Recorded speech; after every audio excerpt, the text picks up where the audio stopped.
So the third new rule of money is, I think the big mistake is, I hear so many people say it's important to save. That's ridiculous. And the reason that's ridiculous is because what happened in 1971 is crucial.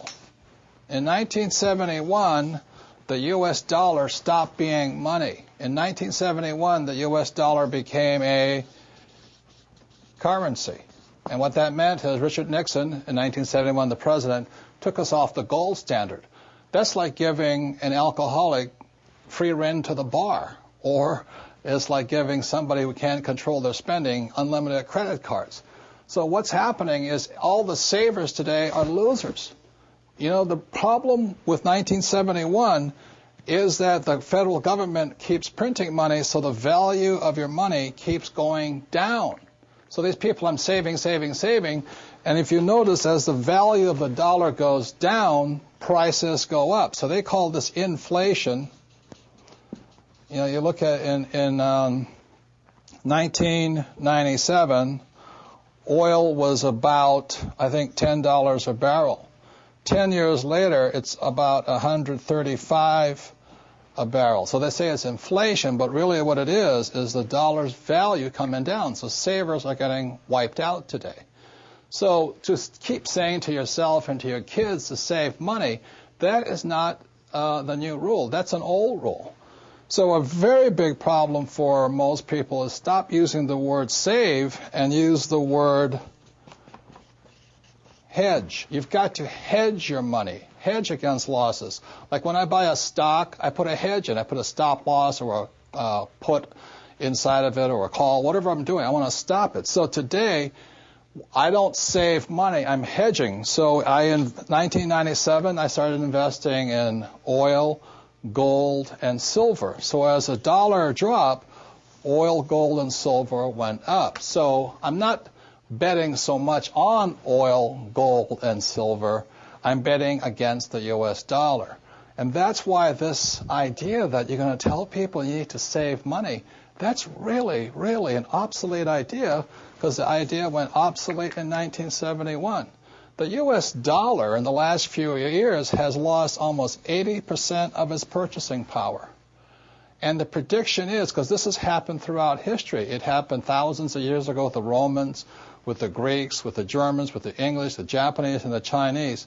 Every time they've made money into a currency, something you could print at unlimited, every time that has happened, the currency has gone to its true value, which is zero. So I am afraid as this economic volatility continues, the savers who were operating by the old rules of money are just going to get wiped out because the purchasing power of their dollar is going to go down. So even if the bank's paying you 5 to 10% interest, you can't keep up with the banks printing money. So that's the old rule of money, is saving money, and the new rule is hedge. You've got to be able to see what's coming up as something else is coming down. The last thing I want to point out to you on this idea of saving money is this. One of the biggest misunderstandings in the world today is what they talk about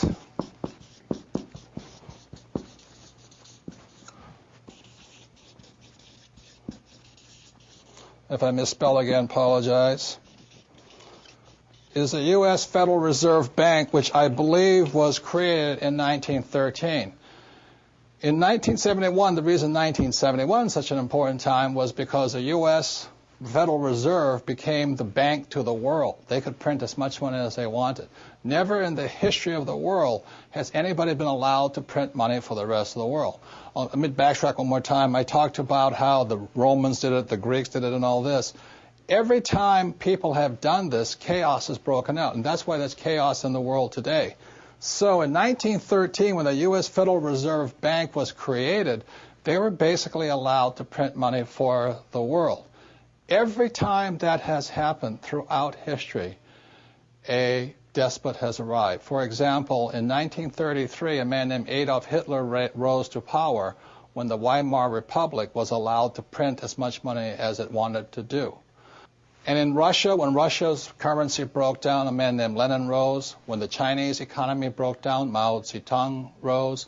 When the Yugoslavian government broke down, Milosevic arose. So we're in that critical point right now, and one of the causes of it was in 1933, this thing called the U.S. Federal Reserve was created. And I think, they've done a pretty good job of making the rich richer. Unfortunately, many of the poor are getting poor. One of the problems of this is you have to understand that, first of all, the U.S. Federal Reserve Bank is not U.S. It is made up of a bunch of international rich guys from all over the world. The second thing, it is not federal. It's not a U.S. entity. It is, again, a bunch of rich banks from all over the world. Third, it has no reserves. There is nothing there. And fourth, it's not a bank. So that's why when I talk to people about really needing to understand the new rules of money, which really began to take effect in 1971 when we were allowed to print money for the rest of the world, is understanding that this system here is causing the rich to get richer and the poor and middle class to get poorer, but most importantly, the lower middle class is almost getting wiped out. High prices, volatilities in the market, food getting more expensive, gas getting more expensive, savings getting wiped out, home values going around. And the reason the troubles have started, again, is the U.S. Federal Reserve Bank is not U.S., it's not federal, there's no reserve, it's not a bank. So if you understand that, then you can start to hedge your position rather than save money. And that's the new rule of money.